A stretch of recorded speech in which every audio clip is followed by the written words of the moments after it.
Does anybody remember an old PC game from the early 1990s called Mr. Mix?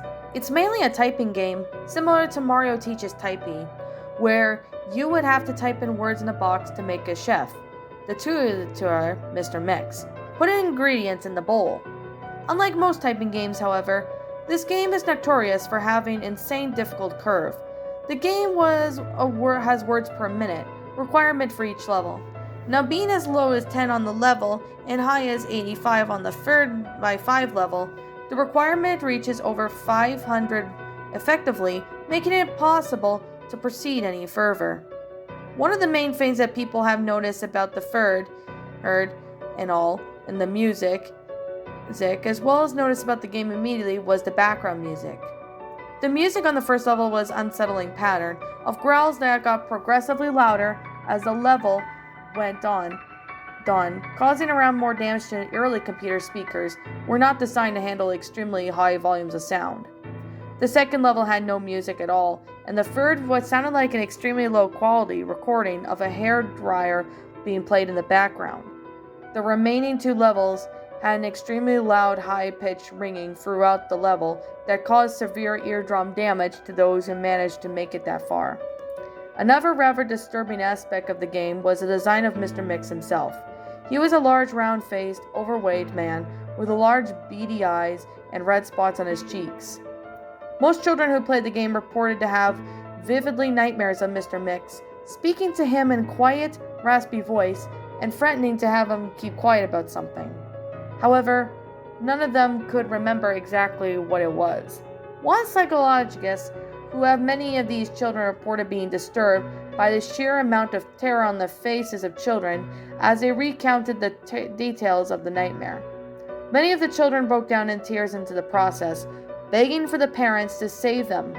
However, no direct relationship of the game itself could be determined by these few cases, as not all children suffered the same adverse effects.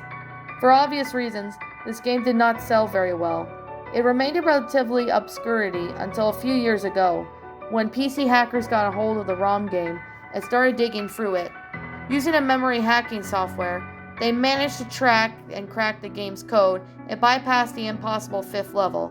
What they found, however, was an extremely disturbing and caused many of them to quit the expedition altogether. According to the reports of these hacks left behind, the game behaves very strangely if the fifth level has been bypassed. The game crashes violently and closes, raining a bunch of flies to the user's System 32, directly to the point where the RAM was almost completely fulfilled. These files, reportedly pictures of people horribly deformed faces, appearing to scream in agony as their eyes appearing to be bleeding from their tear cuts, and rather outlayer skin torn from in multiple places.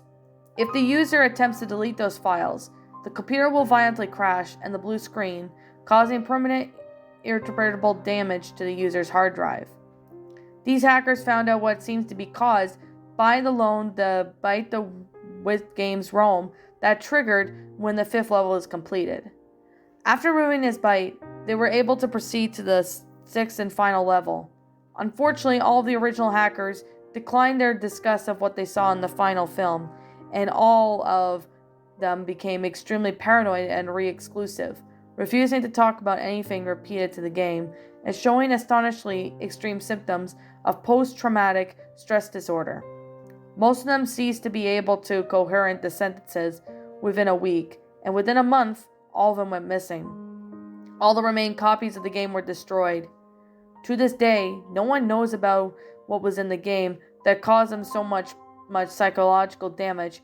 Maybe it's better that way.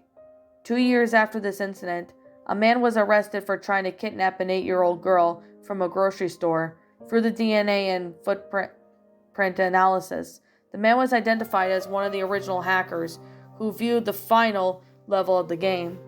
He was wearing a white chef's hat, and he took the unspeakable malice and insanity on his face when he was interrogated.